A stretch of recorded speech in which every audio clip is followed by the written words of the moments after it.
السلام عليكم ورحمة الله وبركاته. فيديو جديد النهارده معانا أخبار سريعة على النادي الأهلي ونادي الزمالك.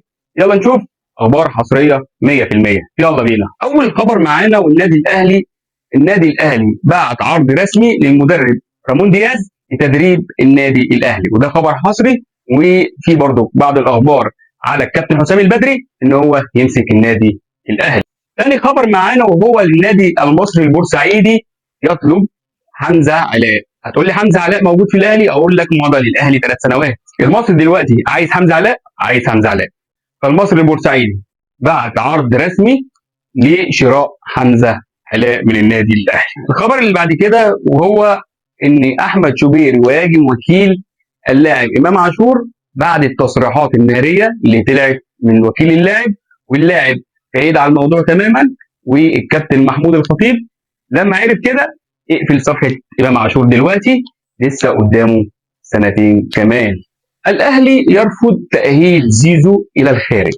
زيزو كان طلب من اداره النادي الاهلي اللي هو يطلع بره قطر او في الامارات، يطلع يتاهل هناك بعد الاصابه، ولكن وليد صلاح الدين رفض تماما. ومعانا خبر اهلاوي كمان اللي هو امام عاشور.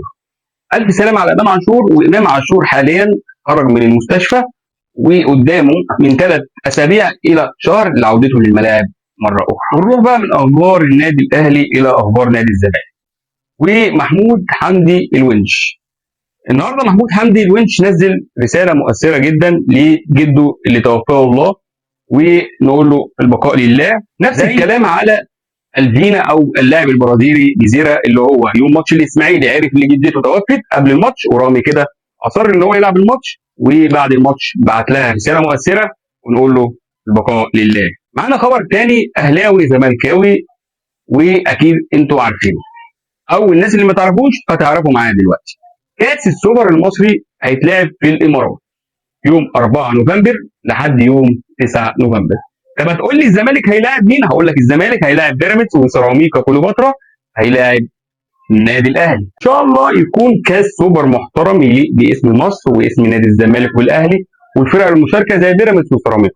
كل التوفيق للاربع فرق المصريه، يعملوا اداء مشرف ونتفرج على كوره ممتعه ان شاء الله في الامارات.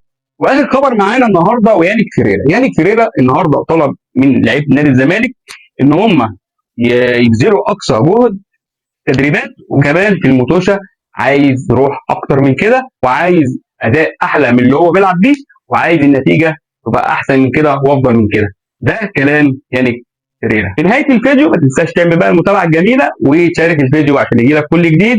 معاكم محمد سالم، سلام.